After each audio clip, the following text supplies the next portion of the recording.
Assalamualaikum warahmatullahi wabarakatuh. Perkenalkan, kami dari kelompok 1, Seminar Akuntansi Keuangan yang beranggotakan saya sendiri, Hana Salsabila, Dina Madina, Desa Sofira, dan Febi Putri Eliza. Pada kesempatan kali ini, kita akan membahas tentang Fair Value Accounting, di mana artikelnya diambil dari penelitian Tiago Cardo dan Pinto yang berjudul Enlightenment Value Theories and the Three Level in Fair Value Accounting. Mari kita simak materinya. Menurut penelitian Anne Robert Turgot, Richard Cantillon, dan Adam Smith, penulis tidak dapat mendukung kesimpulan Don Levy bahwa akuntansi nilai wajar berasal dari para pemikir ekonomi abad ke-18. Dalam studinya yang ditulis dengan baik, Don Levy tampaknya lebih salah memahami akuntansi nilai wajar sebagai pelaporan item akuntansi berdasarkan nilai pasarnya. Namun, akuntansi nilai wajar juga menganjurkan penjelasan teoritis tentang bagaimana harga pasar akan dibentuk dan mengapa harga tersebut akan menjadi nilai wajar. Pentingnya untuk memperjelas poin ini dikarenakan, yang pertama, bahwa teori harga atau nilai dalam akuntansi nilai wajar sangat berbeda dengan teori Turgot, Cantillon, dan Smith tentang hal yang sama. Misalnya, Cantillon dan Smith menyarankan teori ini berbasis biaya di mana tenaga kerja adalah elemen kunci. Yang kedua, mungkin untuk membedakan akuntansi nilai wajar dari periode di mana khusus pelaporan rubrik akuntansi berdasarkan nilai pasar yang dipromosikan berdasarkan motivasi teoritis lainnya. Selanjutnya, kita masuk kepada introduction.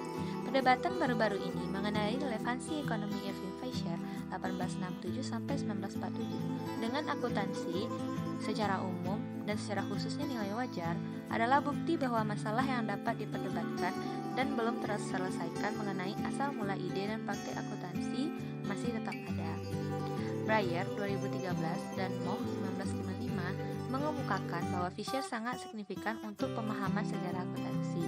Namun, Oldroyd dan kawan-kawan 2015 menunjukkan bahwa bukti untuk mendukung klaim ini tidak ada, mengingat bahwa sebagian besar makalah dan buku tentang sejarah akuntansi cenderung mengabaikan Fisher. Untuk membatasi masalah ini, Cardo Pinto dan Ferreira tahun 2018 mempelajari teori Fisher tentang harga dan nilai pasar yang ditulis lebih dari 1 abad sebelumnya. Dengan menggunakan analisis konten, penulis telah menunjukkan bahwa standar akuntansi nilai wajar yang berasal dari Dewan Standar Akuntansi Internasional atau IASB dan Dewan Standar Akuntansi Keuangan atau FASB sesuai dengan teori Fisher. Namun Becker pada tahun 2018 belum sepenuhnya yakin. Dia menyarankan bahwa paralelisme yang ditunjukkan antara ide Fisher dan akuntansi nilai wajar masih bisa menjadi kebetulan atau anomali. Becker 2018. Pada gilirannya, Cardo Pinto dan Ferreira tahun 2018b menanggapi dengan menyatakan bahwa paralelisme antara tulisan Fisher dan akuntansi nilai wajar tidak dapat disangkal seperti yang diakui oleh Becker. Namun, dengan demikian, rute yang diikuti oleh ide Fisher ke dalam norma akuntansi nilai wajar mungkin cukup kompleks. Cardo Pinto dan Ferreira 2018b 200. Fair value accounting must be considered with its three level. Menurut Don Levy 2019, tampaknya salah memahami akuntansi nilai wajar sebagai metodologi untuk mendaftarkan item akuntansi berdasarkan nilai pasar.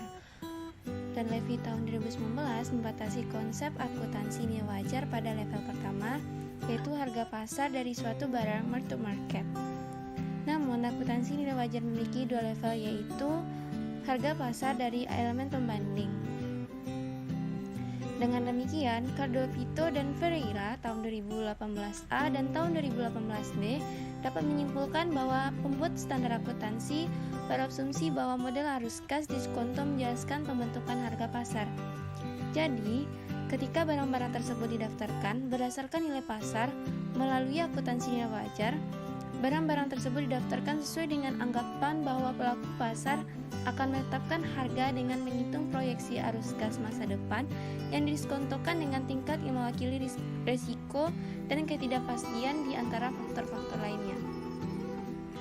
Definisi integral dari nilai wajar menimbulkan dua hambatan terkait dengan mendukung kesimpulan Don Levy tahun 2019. Kemunduran pertama adalah bahwa teori harga dan nilai yang dirumuskan oleh Fisiokrat, Cantillon, dan Smith tidak konsisten dengan teori nilai yang saat ini dapat ditemukan di tingkat ketiga akuntansi nilai wajar. Kemunduran kedua adalah bahwa meskipun ada upaya lain untuk memandu akuntansi sedalam pelaporan nilai pasar dalam akuntansi, ini dicirikan oleh motivasi yang sangat berbeda dari motivasi teoritis yang ada dalam standar dan norma nilai wajar kontemporer. Turgot, Cantillon, and Smith, teori grading price value do not match fair value accounting theory, akuntansi nilai wajar, dan para pendukungnya mengklaim bahwa harga atau nilai produksi pasar yang benar dengan demikian adil. Ungkapan harga atau nilai dimaksud karena mengandung fitur penting dalam akuntansi nilai wajar, yaitu mengingat harga akan setara dengan nilai wajar, tidak diragukan lagi. Kebanyakan fisiokrat seperti Cantillon dan Smith tidak sejalan dengan pandangan ini. Mereka sepakat bahwa dalam jangka pendek harga atau nilai dapat dipengaruhi oleh tekanan pasar.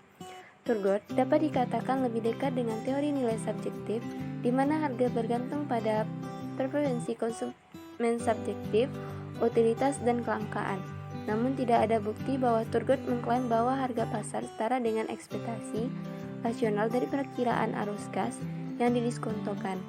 Cantillon dan Smith mempromosikan teori nilai berbasis tenaga kerja dan biaya. Seperti yang ditunjukkan sebelumnya, teori Turgot, Cantillon, dan Smith mengenai harga dan nilai konsisten dengan teori harga atau nilai yang tersirat dalam akuntansi nilai wajar. Dengan demikian, pada pemeriksaan bukti gagal untuk mendukung anggapan bahwa akuntansi nilai wajar adalah hasil langsung dari tulisan Turgot, Cantillon, dan Smith.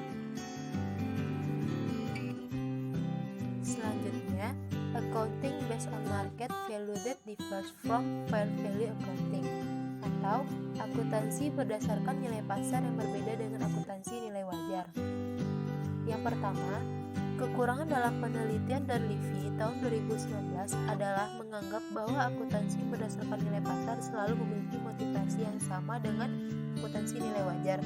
Tujuan dari bagian ini bukan untuk mengamati semua situasi historis di mana pendukung telah menyajikan kasus akuntansi berdasarkan nilai pasar, melainkan bagian ini bertujuan untuk menunjukkan bahwa motivasi yang mendasari akuntansi berbasis pasar dapat berbeda dari akuntansi nilai wajar.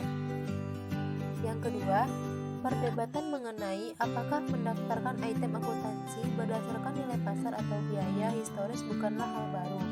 Perselisihan di Prancis dan Jerman sudah ada di antara 1673 sampai 1800 di antara para pendukung akuntansi berbasis nilai pasar yang disukai oleh kreditor dan juru bicara mereka atau pengacara, dan pendukung akuntansi berbasis biaya yang lebih selaras dengan kapitalis wirausaha periode 1800 sampai dengan 1890 dicirikan sebagai tahap akuntansi statistis di Perancis zaman dan sampai batas tertentu di Inggris karena fakta bahwa item akuntansi didaftarkan pada nilai pasar.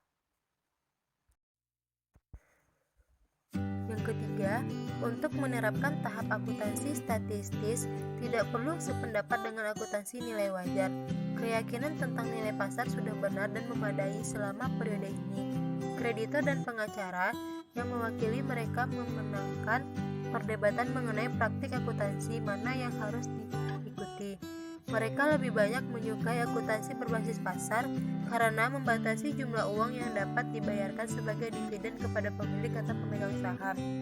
Yang keempat, ada contoh juga di mana akuntansi berbasis pasar disusulkan tanpa adanya motivasi teoritis dalam akuntansi nilai wajar. Chambers menyarankan teori akuntansi kontemporer berkelanjutan yang beroperasi dengan melaporkan harga aset pada nilai jual atau keluarnya. Pelaporan nilai aset yang diperbarui akan dilakukan setiap kali laporan keuangan baru dibuat. Selanjutnya, Financial Economic Theory and Fair Value Accounting, atau teori ekonomi keuangan dan akuntansi nilai wajar. Secara umum, saya setuju dengan banyak poin yang diangkat oleh Don Levy dan para peneliti yang dikutip olehnya. Di bagian kedua makalahnya, saya setuju bahwa faktor kelembagaan dan politik telah cukup relevan dengan penerapan akuntansi nilai wajar atau Don Levy tahun 2019. Dan saya memiliki pendapat yang sama bahwa dukung empiris untuk teori yang mendasari akuntansi nilai wajar agak lemah atau sama sekali tidak ada. Selanjutnya, Don Levy mungkin benar ketika dia mencatat bahwa akuntansi nilai wajar akan terkait dengan teori ekonomi keuangan, arus utama dalam penelitian akuntansi dan dengan pembuat standar. Selanjutnya kita masuk pada kesimpulan. Pendukung nilai wajar berpendapat bahwa nilai pasar akan lebih unggul daripada biaya historis untuk melaporkan item akuntansi. Teori yang mendasari mengklaim bahwa pasar akan terus memproses informasi mengenai perakiraan diskonto arus kas masa depan.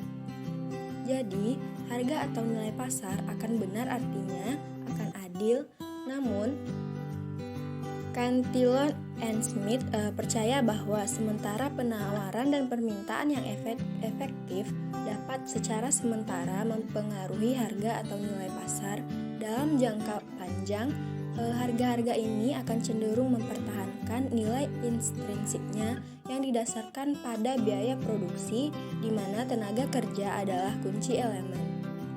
Turgot yang lebih cenderung mendukung bahwa pasar dapat mencapai harga subjektif tidak pernah mendukung teori bahwa pasar menghitung harga sesuai dengan ekspektasi rasional dari perkiraan arus kas yang didiskon.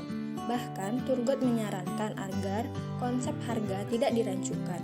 Dengan konsep nilai Turgot, Cantillon, dan Smith tentang harga atau nilai, dengan demikian secara langsung bertentangan dengan penjelasan teoritis yang disajikan oleh akuntansi nilai wajar.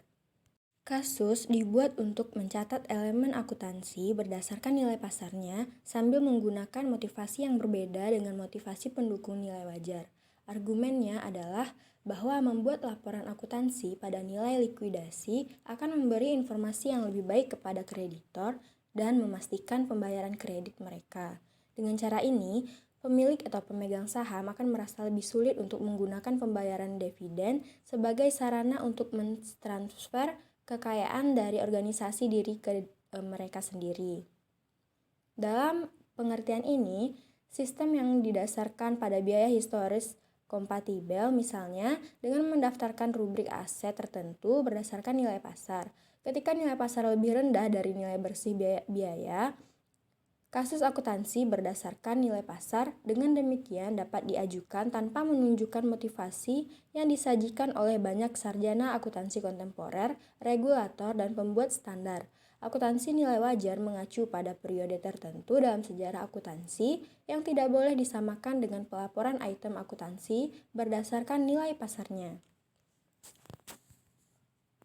Selanjutnya, menurut Don Levy 2019, bagaimanapun menghargai pentingnya teori ekonomi keuangan dalam akuntansi nilai wajar yang mendasarinya, kelemahan empirisnya, dan juga bagaimana teori ekonomi keuangan telah menggantikan pengamatan empiris dalam mendefinisikan standar akuntansi untuk membingungkan akuntansi nilai wajar dengan pelaporan rubrik akuntansi berdasarkan nilai pasarnya adalah untuk kedua klaim dari para pendukung teori akuntansi nilai wajar bahwa kita sepenuhnya memahami bagaimana harga atau nilai pasar dibentuk.